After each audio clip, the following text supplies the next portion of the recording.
आज हम शब्दालंकार के भेद, यमक अलंकार व श्लेष अलंकार के विषय में पढ़ेंगे। देखिए, यमक अलंकार, इसकी परिभाषा देखिए। जब एक ही शब्द दो या अधिक बार आए तथा हर बार अर्थ अलग अलग हो, वहाँ यमक अलंकार होता है।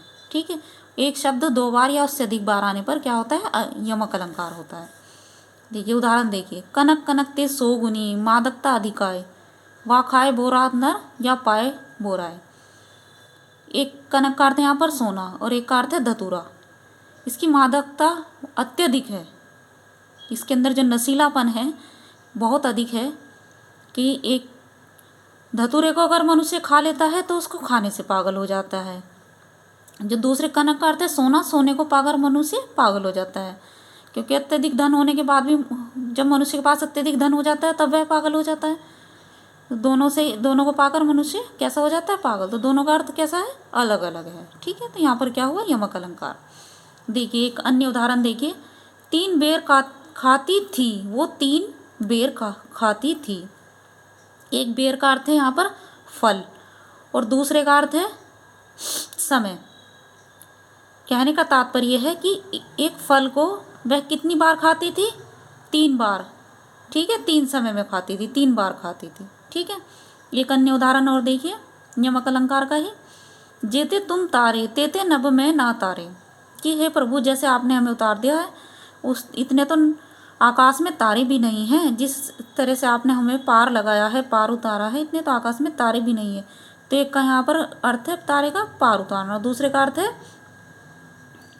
आकाश के तारे। ठीक है, दोनों का अर्थ अलग अलग है। यहाँ पर भी क्या हुआ? यमक अलंकार। ऐसे ही इसमें था कि 3 बेर और एक का अर्थ है फल और दूसरे का अर्थ है समय, तो यहाँ पर भी क्या हुआ? यमक अलंकार। ठीक है, अब देखिए शब्दालंकार का अंतर्गत श्लेष अलंकार। श्लेष अलंकार की परिभाषा। श्लेष का अर्थ होता है, पहले तो देखिए श्लेष का अर्थ क्या होता है? चिपकना, कि एक शब्द के अंतर्गत इसमें अधिक अर्थ चिपके हुए होते हैं। ठीक है, परिभाषा, जब एक शब्द के अलग अलग अर्थ निकलें वहाँ श्लेष अलंकार होता है। शब्द एक ही होता है, अर्थ अलग अलग निकलते हैं। ठीक है, देखिए उदाहरण, पानी गए न उबरे मोती मानुष चून, अर्थात पानी एक शब्द है। ठीक है, और इसी एक शब्द का अर्थ सभी के लिए अलग अलग है। कौन? मनुष्य के लिए, मोती के लिए अलग अलग है। उबरना कि मनुष्य है जो अगर उसकी रेस्पेक्ट खत्म हो जाती है, उसकी इज्जत चली जाती है, तब भी उबर नहीं पाता है। और मोती, बिना पानी के मोती भी उत्पन्न नहीं हो पाएंगे। ठीक है, नहीं हो पाते हैं। और इसी प्रकार मनुष्य चून, अर्थात चून खाने की पीने की वस्तुओं का भी जो है, खाने पीने की वस्तुएं भी जैसे होंगी, पानी के बिना क्या हो कर पाएगा? उनका अरेंजमेंट कर पाएगा उन्हें? मतलब खाने पीने की जो वस्तुएं हैं क्या वे मिल पाएंगी हमें? कहने का तात्पर्य यह है कि अगर मनुष्य के पास पानी नहीं होगा, क्या खाने पीने के लिए हमें सब कुछ मिल जाएगा? कुछ भी नहीं मिलेगा, ना फल मिलेंगे, ना हवा मिलेगी, कुछ भी नहीं मिलेगा, क्योंकि सब कुछ पानी पर ही निर्भर है।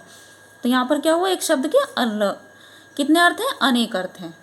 ठीक है, अलग अलग अर्थ हैं। तो यहाँ पर क्या है? श्लेष अलंकार है। जैसे सुब्रन को ढूंढत फिरे कवि वे बिचारी चोर। सुब्रन क्या है यहाँ पर? सुब्रन एक सुनहरी वस्तु है और इसे कौन कौन ढूंढ रहा है? कवि, वे बिचारी और चोर। कौन कौन ढूंढ रहा है? कवि ढूंढ रहा है, वे बिचारी चोर। क्यों ढूंढ रहे हैं? क्योंकि सुनहरी वस्तु है। कवि तो अपनी कविताओं में इसका प्रयोग करेगा सुब्रन का, और वे बिचारी क्या है? इस सुनहरी वस्तु को अपने वे विचार के लिए प्रयोग करेगा। चोर क्या करेगा? इसके लिए चुराएगा, इसको चुराने का प्रयास करेगा। तो क्या होगा यहाँ पर? सभी के लिए अर्थ क्या है? अलग अलग है। इसलिए यहाँ पर क्या है? श्लेष अलंकार। श्लेष का अर्थ ही होता है चिपकना। एक ही शब्द है, इसमें कितने अर्थ चिपके हुए हैं? एक से अधिक अर्थ इसमें चिपके हुए हैं। ठीक है।